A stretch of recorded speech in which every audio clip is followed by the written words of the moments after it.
सत श्री अकाल। न्यूज़ 18 पंजाब हरियाणा हिमाचल तुसीं देख रहे हो। गौरव शुक्ला मैं हां तुहाडे नाल। इस बुलेटिन का आगाज वड्डी खबर दे नाल ते सब तो पहला गल रेल गड्डियां दी। पंजाब दे विच फिलहाल रेल गड्डियां, माल गड्डियां, पैसेंजर गड्डियां, ट्रेनां नहीं चलणगीਆਂ। जी हां, रेलवे ने इकल्लियां माल गड्डियां चलाउण तो साफ तौर ते इनकार कर दिता है। सरकार ते किसानां दे हिसाब दे नाल नहीं चलाईਆਂ जा सकदियां ट्रेनां। ये रेलवे स्पष्ट तौर के उत्ते कहंदा नजर आ रहा है। बहुत पिक्चर क्लीयर की है रेलवे ने। हुण तक लग रहा है कि शायद माल गड्डियां चला दित्तियां जाण, पर रेलवे की अज की प्रेस कॉन्फ्रेंस दे विच साफ हो गया कि ट्रेनां नहीं चलणगीਆਂ। जेकर कहूं कि सिर्फ माल गड्डियां चला दो, सारे पक्षों ट्रेनां दे लई क्लीयरेंस देवे पंजाब सरकार, सिर्फ माल गड्डियां नूं बहाल करना संभव नहीं है। रेलवे दे वल्लों यह कहा गया। पंजाब सरकार ते गुमराह करने के भी इल्जाम लगाए।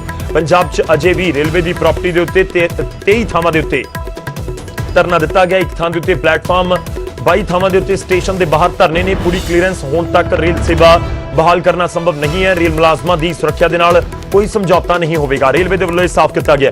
बड़ी खबर है अज के दिन की, पंजाब के लोगों के लिए जाननी जरूरी, क्योंकि लगातार असीं उम्मीद कर रहे हैं कि गलबात के जरिए मसला हल होएगा, पर हुण रेलवे के वल्लों क्लीयर किया गया। रेलवे कह रहा है कि जदों तक टोटली क्लीयर नहीं होंदा, सिर्फ रेलवे ट्रैक ही नहीं बल्कि रेलवे की प्रॉपर्टी के विचों भी बाहर नहीं जाते प्रदर्शनकारी, उस वेले तक असीं ट्रेनां नहीं चलावांगे।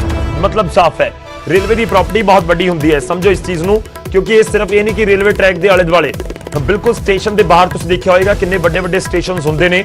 जेकर उत्थे भी धरना लग्या है, कहंदे असीं ट्रेनां नहीं चलाणीਆਂ। जेकर कोई ट्रैक के उत्ते बैठा तो फिर बिल्कुल ही नहीं, कोई प्लेटफॉर्म के उत्ते बैठा तां भी नहीं।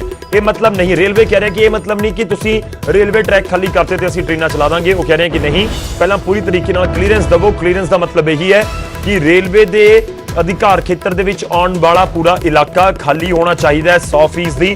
उस तो बाद ही असीं ट्रेनां चलावांगे। ये भी स्पष्ट कर रहा है रेलवे कि ये मतलब नहीं कि तुसीं कहो जी कि कल्लियां माल गड्डियां चला दो या पैसेंजर गड्डियां नहीं चलन देनियां। रेलवे अपने तर्क दे रहा है, पर किसानों की मंग साफ है कि खेती कानूनों को लैके कोई फैसला कर लो, उस तो बाद असीं सारियां ट्रेनां चलन देवांगे। हुण तक जथेबंदियां दे वल्लों ये क्लीयर किया गया है कि माल गड्डियां असीं 20 नवंबर तक चलन देवांगे, कोई रोक टोक नहीं है। तो उस तो बाद नहीं, तो इस दौरान भी सिर्फ माल गड्डियां नूं ही चलन की इजाजत है। जिहड़ियां पैसेंजर गड्डियां ने वो नहीं चलन दित्तियां जाणगीਆਂ। ते हुण रेलवे कह रहा है कि नहीं, एक चीज़ नहीं चलेगी, ट्रेनां चलणगीਆਂ तां सारियां चलणगीਆਂ। इस शर्तां दे हिसाब दे नाल नहीं चलणगीਆਂ, बल्कि प्रॉपर क्लीयरेंस तो बाद ही चलणगीਆਂ। की कुछ कह रहे ने रेलवे के अधिकारी, वो तुहानूं सुणवाने।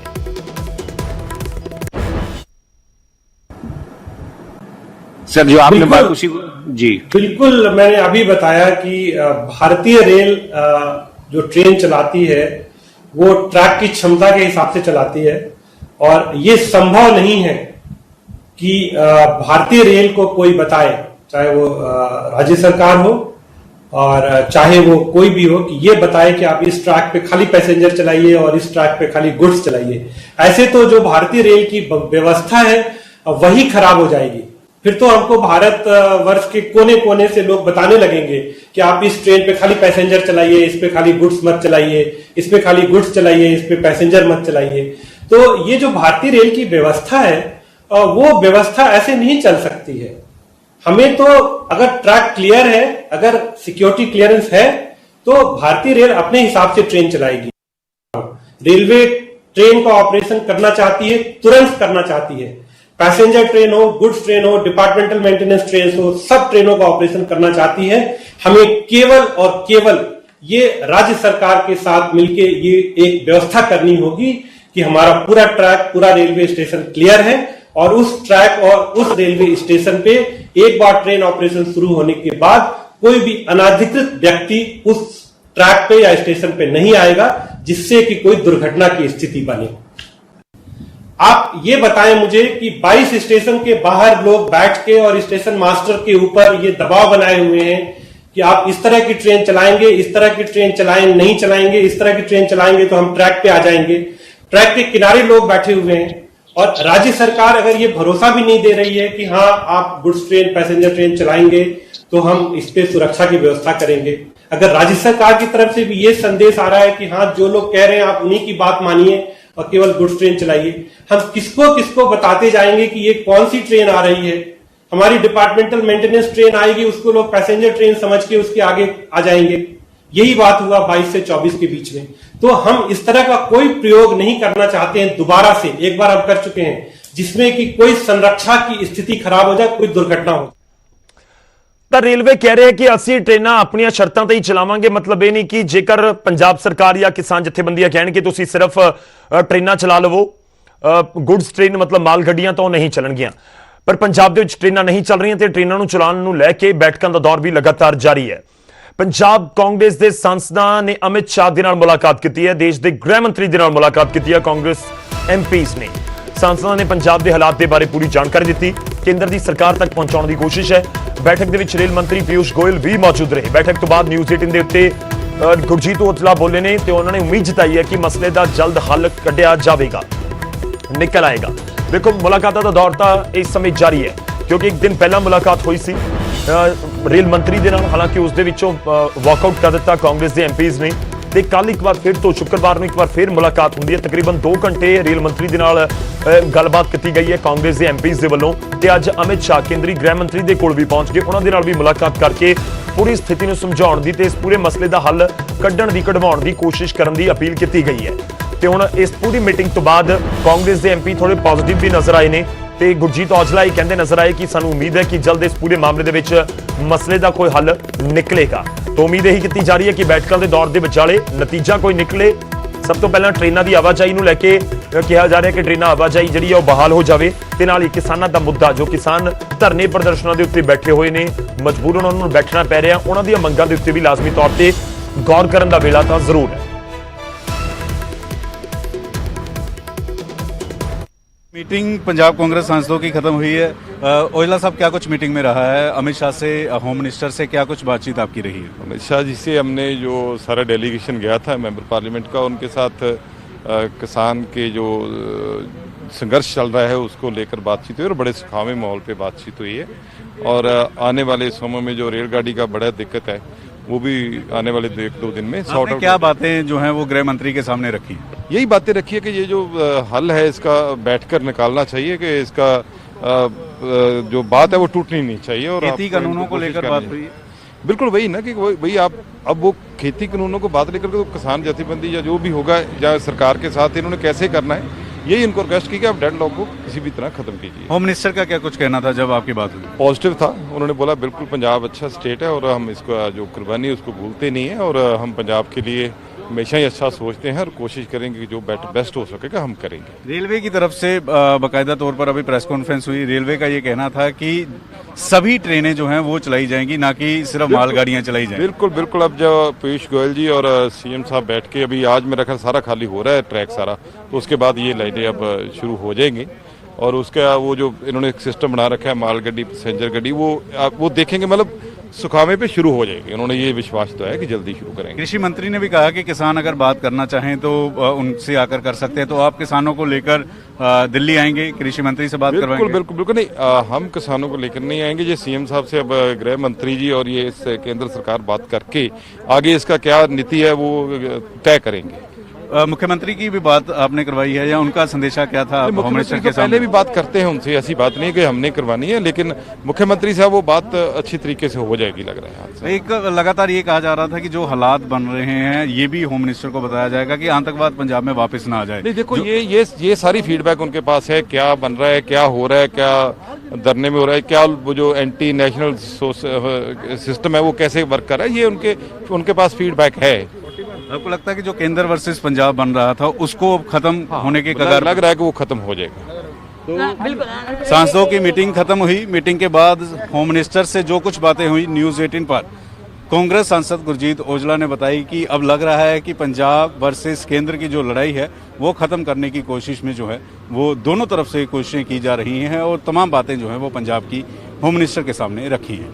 कैमरामैन जिंदर के साथ पंकज खपाई, न्यूज 18 दिल्ली। ਤਾਂ ਮੁਲਾਕਾਤਾਂ ਦਾ ਦੌਰ ਜਾਰੀ ਹੈ ਤੇ ਇਸ ਵਿਚਾਲੇ ਉਮੀਦ ਸਾਰਾ ਪੰਜਾਬ ਕਰ ਰਿਹਾ ਕਿ ਜਲਦ ਇਹਨਾਂ ਮੁਲਾਕਾਤਾਂ ਦਾ ਨਤੀਜਾ ਨਿਕਲੇ ਤੇ ਪੰਜਾਬ ਦੇ ਵਿੱਚ ਜਿਹੜਾ ਪ੍ਰੋਟੈਸਟ ਹੈ ਉਹ ਖਤਮ ਹੋਵੇ ਤੇ ਟ੍ਰੇਨਾਂ ਵੀ ਜਲਦ ਤੋਂ ਜਲਦ ਬਹਾਲ ਹੋਣ। ਅੱਗੇ ਵਧਦਿਆਂ ਤੇ ਗੱਲ ਹੋਵੇਗੀ ਪੰਜਾਬ ਸਰਕਾਰ ਦੀ ਨਵੀਆਂ ਯੋਜਨਾਵਾਂ ਦੀ। ਪੰਜਾਬ ਦੇ ਸਰਕਾਰੀ ਸਕੂਲ ਸਮਾਰਟ ਬਣਨਗੇ, ਸਰਕਾਰ ਦਾਅਵਾ ਕਰ ਰਹੀ ਹੈ। ਸੀਐਮ ਦੇ ਵੱਲੋਂ 1467 ਸਮਾਰਟ ਸਕੂਲਾਂ ਦੀ ਸ਼ੁਰੂਆਤ ਕੀਤੀ ਗਈ ਹੈ। ਸੀਐਮ ਨੇ ਵਰਚੁਅਲ ਪ੍ਰੋਗਰਾਮ ਦੇ ਜ਼ਰੀਏ ਇਹਨਾਂ ਸਮਾਰਟ ਸਕੂਲਸ ਦੀ ਸ਼ੁਰੂਆਤ ਕੀਤੀ। ਸਕੂਲਾਂ ਦੇ ਲਈ ਮਿਸ਼ਨ 100% ਵੀ ਸ਼ੁਰੂ ਕੀਤਾ ਗਿਆ ਹੈ। ਸਰਕਾਰੀ ਸਕੂਲਾਂ ਦੇ ਵਿੱਚ 100% ਨਤੀਜੇ ਹਾਸਲ ਕਰਨ ਦਾ ਟੀਚਾ ਰੱਖਿਆ ਗਿਆ ਹੈ। ਸਰਕਾਰੀ ਸਕੂਲਾਂ ਦੇ ਵਿੱਚ ਜਿਹੜੀਆਂ ਟੈਬਸ ਨੇ ਟੈਬਲੇਟ ਵੰਡਣ ਦੀ ਯੋਜਨਾ ਦਾ ਵੀ ਆਗਾਜ਼ ਕੀਤਾ ਗਿਆ। 372 ਸਰਕਾਰੀ ਸਕੂਲਾਂ ਦੇ ਵਿੱਚ 2625 ਟੈਬਲੇਟਸ ਵੰਡਣ ਦੀ ਯੋਜਨਾ ਹੈ।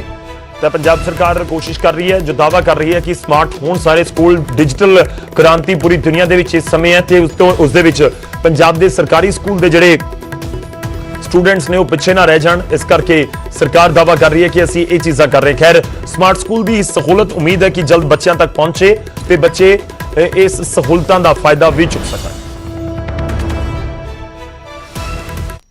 19,107 ਆਪਣੇ ਟੋਟਲ ਸਕੂਲ ਨੇ ਸਟੇਟ ਦੇ ਵਿੱਚ, ਉਹਦੇ ਵਿੱਚੋਂ 6,832 ਸਮਾਰਟ ਸਕੂਲਸ ਨੇ ਜਿਹੜੇ ਚੱਲ ਰਹੇ ਨੇ। ਉਹਦੇ ਵਿੱਚ ਅਸੀਂ ਇਸ ਸਾਲ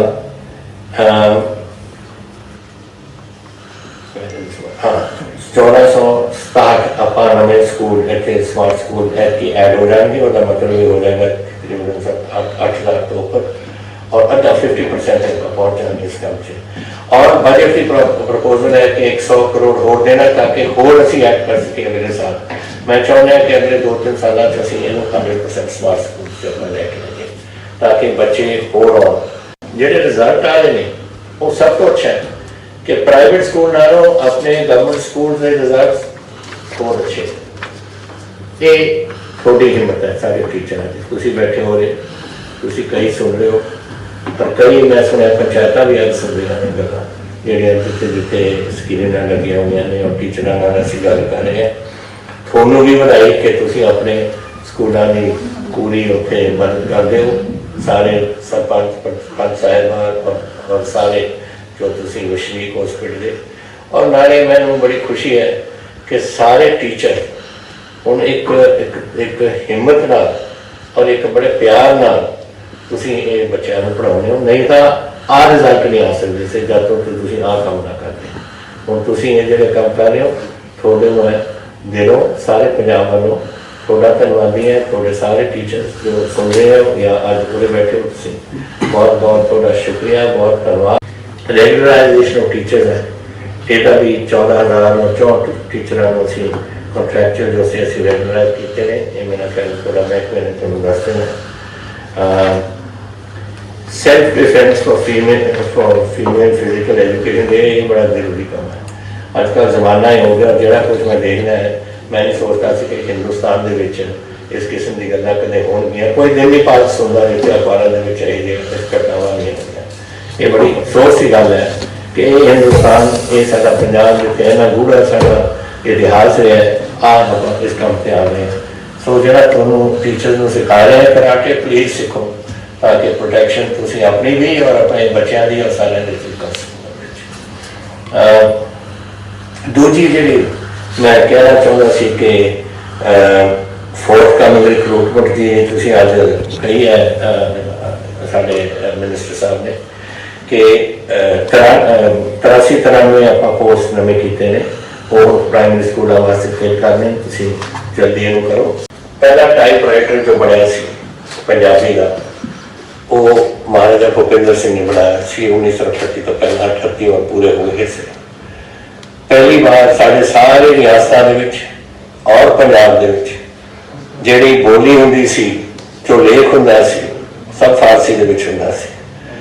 पहली जगह जिथे पंजाबी शुरुआत हुई एज एन ऑफिशियल लैंग्वेज वो सी पटियाला। दिस इज वो भी 1900 मेरा ख्याल 40 के करीब सीगा। और ये जिहड़ी तुसीं गल्लां कहियां ने होनी नहीं चाहिए कि तुसी प्लीज एक प्लान बनाओ एंड मैं देखा कि how we can find the resources दे लिए।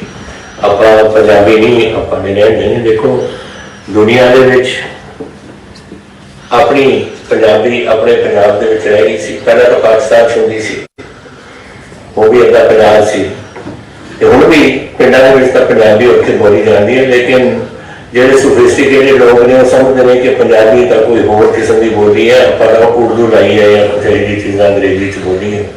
और ऐ नहीं सुन के कि 1904 मैनू उतों एक MLA ने चिट्ठी लिखी कि इतने असी पंजाबी बढ़ाने वास्ते एक मीटिंग रख रहे हैं, तुसीं आओगे? तो मैं उन्होंने कहा कि मैं जरूर कोशिश करांगा। और मैं डॉक्टर मनमोहन सिंह जी साडे प्राइम मिनिस्टर से उन्होंने मैं गल की।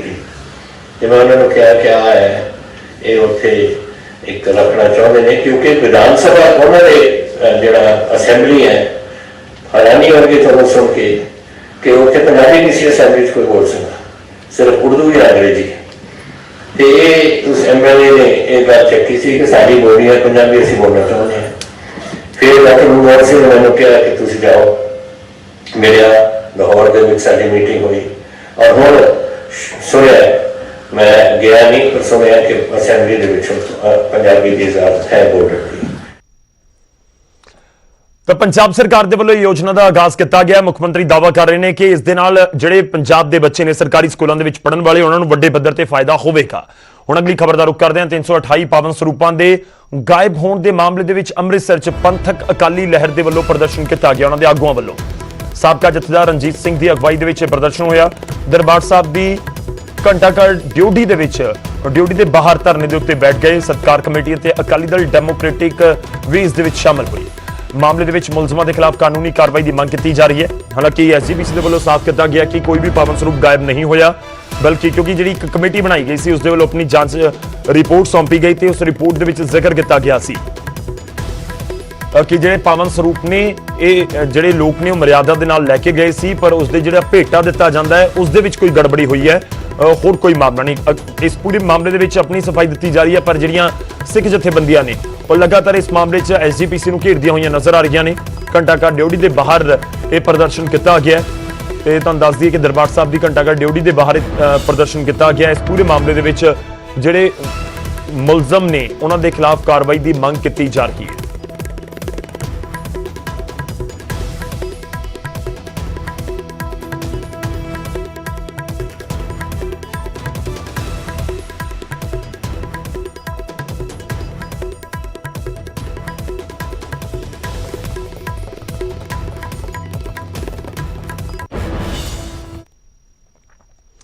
ਅੱਗੇ ਵਧਦੇ ਹਾਂ। ਝਾਬੂਆ ਦੀ ਹਾਥੀ ਬਾਵਾ ਪਹਾੜੀ ਤੇ ਹਰ ਸਾਲ 350 ਪਿੰਡਾਂ ਦੇ 20,000 ਤੋਂ ਵੱਧ ਲੋਕ ਇਕੱਠੇ ਹੁੰਦੇ ਨੇ।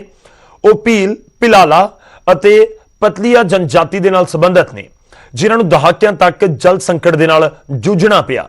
2006 ਦੇ ਵਿੱਚ ਜਦੋਂ ਉਹਨਾਂ ਨੂੰ ਹੁਣ ਤੱਕ ਦੇ ਉਹ ਸਭ ਤੋਂ ਗੰਭੀਰ ਸੋਕੇ ਜਿਹੇ ਹਾਲਾਤ ਦਾ ਸਾਹਮਣਾ ਕਰਨਾ ਪਿਆ ਤਾਂ ਉਹਨਾਂ ਨੇ ਧਰਤੀ ਹੇਠਲੇ ਪਾਣੀ ਦੇ ਪੱਧਰ ਨੂੰ ਬਹਾਲ ਕਰਨ ਦੇ ਲਈ ਹੱਲ ਤਲਾਸ਼ਣ ਦੀ ਸ਼ੁਰੂਆਤ ਕੀਤੀ। ਉਹਨਾਂ ਨੇ ਆਪਣੇ ਭਾਈਚਾਰੇ ਦੇ ਹਰ ਇੱਕ ਮੈਂਬਰ ਨੂੰ ਹਮਲਾ ਦੇ ਕੇ ਉੱਥੇ ਬੁਲਾਇਆ।